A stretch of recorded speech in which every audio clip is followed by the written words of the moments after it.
Box reasoning के इस question में हमें कुछ नंबर्स दिए गए हैं, 3 रोज और 3 कॉलम में, और तीसरी रोज के तीसरे कॉलम में क्वेश्चन मार्क की वैल्यू है, वो हमने निकालने हैं इन नंबर्स को स्टडी करने के बाद इन दिए हुए 4 ऑप्शन में से कोई एक। तो सबसे पहले हम पहली रो को देखते हैं। पहली रो में हमारे पास नंबर्स हैं 24, 20 एंड 36। पहली रो के पहले और तीसरे कॉलम जो हैं उनको देखिए, उनके नंबर हैं 24 एंड 36। अगर हम उन दोनों नंबर्स को ऐड कर दें तो हमें 60 मिलता है। इसी तरह से दूसरी रोज के पहले और तीसरे कॉलम के नंबर हैं 15 एंड 18।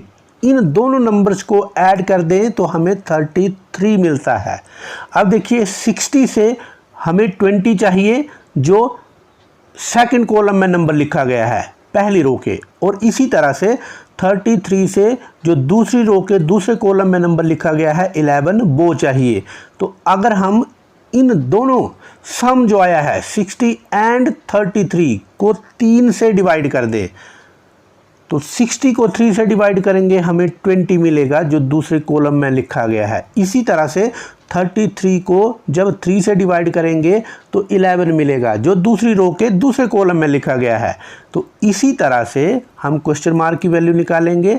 तीसरी रो के पहले और तीसरे कॉलम में जो नंबर होंगे उनको पहले ऐड करेंगे, फिर 3 से डिवाइड कर देंगे, और ये आंसर आना चाहिए 40 के बराबर। मतलब 55 प्लस क्वेश्चन मार्क जब उसको डिवाइड करेंगे 3 से, that must be equal to 40।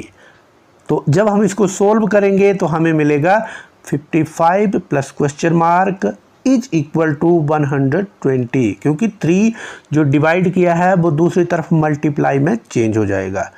तो क्वेश्चन मार्क की वैल्यू आएगी 120 माइनस 55 और फिर 65।